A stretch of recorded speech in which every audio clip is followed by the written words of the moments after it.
सतीशटा block 9टा डिस्ट्रिक्टर 27टा block रे 100 mm रु अधिक रेनफॉल रेकर्ड होती गतकाली जो कि थुआमुल रामपुर रे सर्वाधिक 352 mm रेनफॉल रेकर्ड होती। आज जदि देखिए आपण टोटल ओडिशा भितर 89टा ब्लॉक हेडक्वार्टर्स रे 50 mm रु अधिक वर्षा होती। तेणुक ओडिशार ऑलमोस्ट सबु जगार वर्षा होती। मु कहली थुआमुल रामपुर रे 352 mm रेनफॉल होती। मोहना रे आपणर 162 मिलीमीटर वर्षा होती गतकाली। तो यार प्रभाव रे आमर जोड़ा अच्छी वंशधारा बेसिन रे बहुत वर्षा होता। वंशधारा बेसिन रे आमर दुईटा मीडियम इरिगेशन प्रोजेक्ट अच्छी गोटा है बर्णला आ गोटा है हरभंगी। दुईटारे मध्य फास्ट फ्लड आसला एवं आम रिजर्वर ऑपरेशन करूँ एवं वंशधारा रे पानी आमर चली गतकाली। आप देखिए जब लेवल गुड़ाक बर्तमान से वंशधारा कथा आम जब धरवा आमर काशीनगर रे सेटा विपद संकेत उपरे बर्तमान मध्य प्रभावित होउछि। तेणुक वंशधारा नदी रे आमर बन्या आसी बोलिकी कहुव एवं गोटे जिनस है जे सेटा बर्तमान कमुची किंतु जलस्तरटा बर्तमान मु कहि दूची जलस्तर बर्तमान अच्छी 55.24 मीटर जिते सेठी 54.6 मीटर होची आमर विपद संकेत। तेणु 0.64 मीटर उपरे वर्तमान भी प्रभावित होची।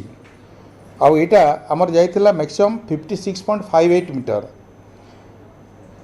तेणुक पाखापाखि 2 मीटर उपरे जाइथिला पीक होता एवं बर्तमान खसुची एवं आउ थे यहाँ वृद्धि पाइबार संभावना अच्छी जो हरभंगी आमर पानीटा जोटा रिलीज पानी एवं हरभंगी रिभर पानीटा जो आसिक वंशधारा पड़ो से समय यहाँ आउ टे बढ़ी पारे।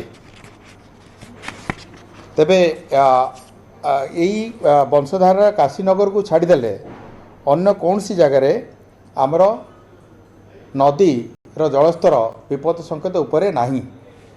तेणुक अन्य जगार जदिव वर्षा होती विक्षिप्त जगह आप देखिए गोटे हेवी रेनफॉल गुड़ा होती आम 89 ब्लॉक हेडक्वार्टर्स आम पाइचु 50 mm रु ऊर्ध्व।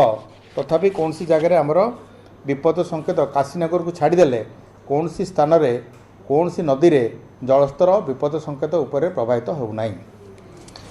आउ एटा आमर जलभंडार स्थिति गुड़ाक जो देखा हीराकुद रे प्रथम आम देखा हीराकुद आप जानते सेठी सर्वोच्च जलस्तर होची 630 फुट और वर्तमान अच्छी 628.67 फीट।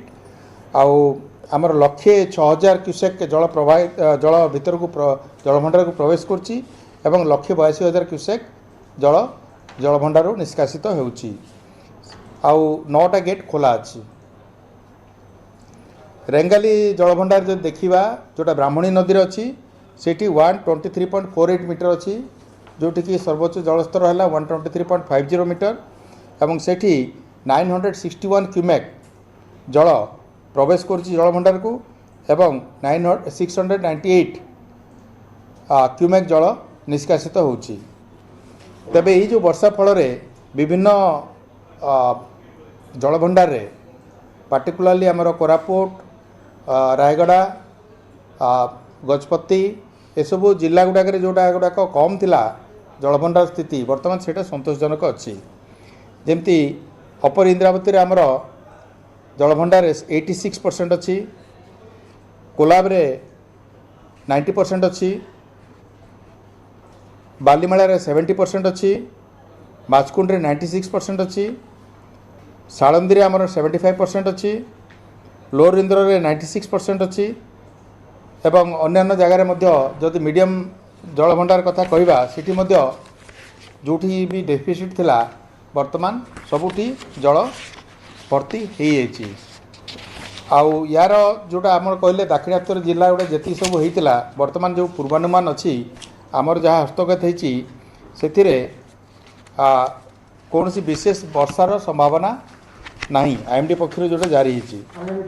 तेबे एटा जोटा होची जो फोरकास्टा जोटा दिखाई यहाँ गोटे इभल्विंग प्रोसेस आपण मैंने जानते और तार यहाँ परिवर्तन सापेक्ष तो यहाँ है मोटामोटी भाव में बन्या परिस्थिति संपर्क में सूचना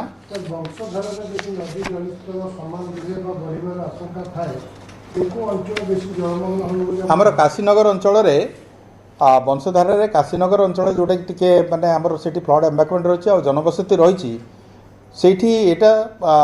टी आमर एफेक्टेड होबार संभावना रही है गतकाली डिस्ट्रिक्ट एडमिनिस्ट्रेशन सांगे जोगसूत्र स्थापन कराई आपण माने शुणुले वर्तमान जल संपद विभाग जे मुख्य निर्वाही जंत्री अच्छा चंद्रशेखर पाड़ी तांकर जहाँ प्रतिक्रिया एसआरसी प्रतिक्रिया आपण शुणुले वर्तमान विभिन्न अंचल वर्षा को लेकिन जो प्रेडिक्शन रखा से क्रम में बन्या स्थिति नहीं से अधिक तथ्य रखुले।